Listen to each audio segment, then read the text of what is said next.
Hey guys, welcome back. Today's video, I want to talk about being proactive in CAP. Let's get started.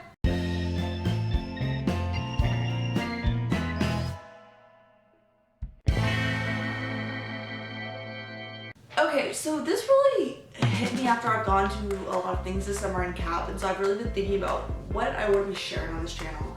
And I really want to be sharing things that are really going to help you, and I feel like being proactive in CAP is something that people either they brush off because they're not the hit commander, or they're not the first sergeant, they're not the flight commander.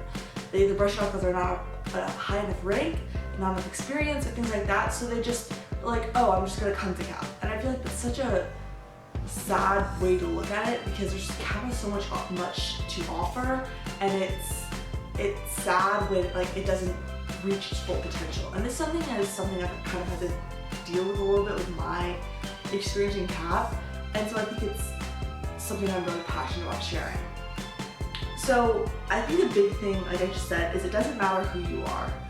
If being proactive is doing things, if you don't like something, change it. If you want a squadron t-shirt, make a squadron t-shirt.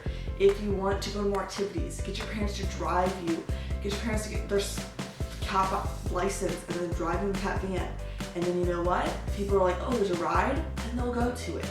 It's those simple things of saying, hey, I'm going to a movie. Email your entire squadron, hey, we're going to see Teenage Mutant Ninja Turtles.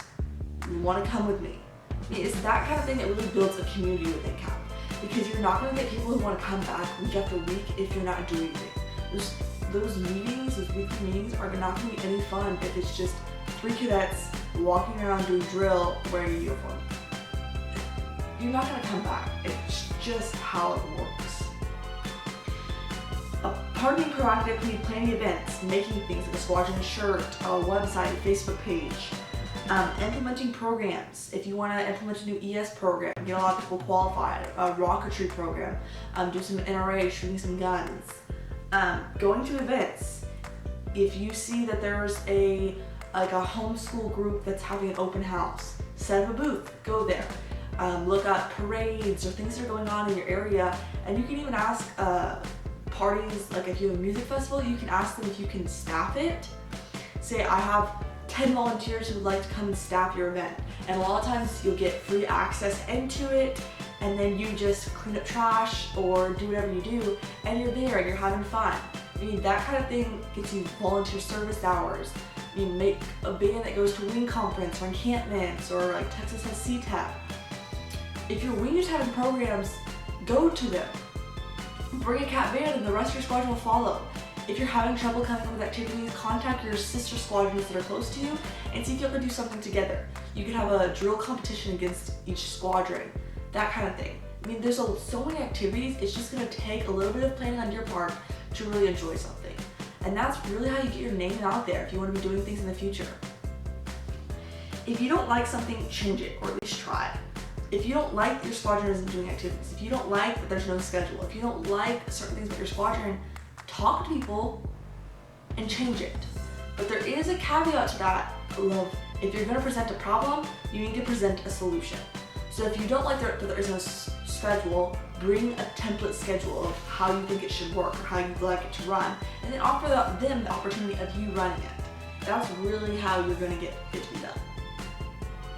People will always do things differently. So if you do bring something to them, they always will have the option of, oh, I like doing it this way because we do it this way. And that's just something you're always going to have to deal with in CAP. Just suck it up. I know it sucks. And then I think it's also important to remember that rank doesn't always matter. And I've said this at the beginning of the video, but seriously, you might look at your collar and go, I'm a senior airman. I can't do anything. I have 5 lieutenants in my squadron. No one's going to listen to a senior airman. That's just bad leadership on their part if they're not listening to you. Plain and simple. Don't allow your squadron to do nothing. Always be moving, and if you want something done, do it yourself. I feel like that's one of the biggest things of being proactive, and I don't think that proactive is the best word, but I mean it's like, do something. Don't just let your squadron suck. Don't just come to each meeting and be like, oh, I could be at home. If you ever have that feeling, then write a list of things that you don't like. Write a list of things that should change, and then change it. You don't need to be commander, you don't need to be XO, DC, exec, senior member, you don't need to have your parents involved, you don't need to be in the program for 5 years. You can do it.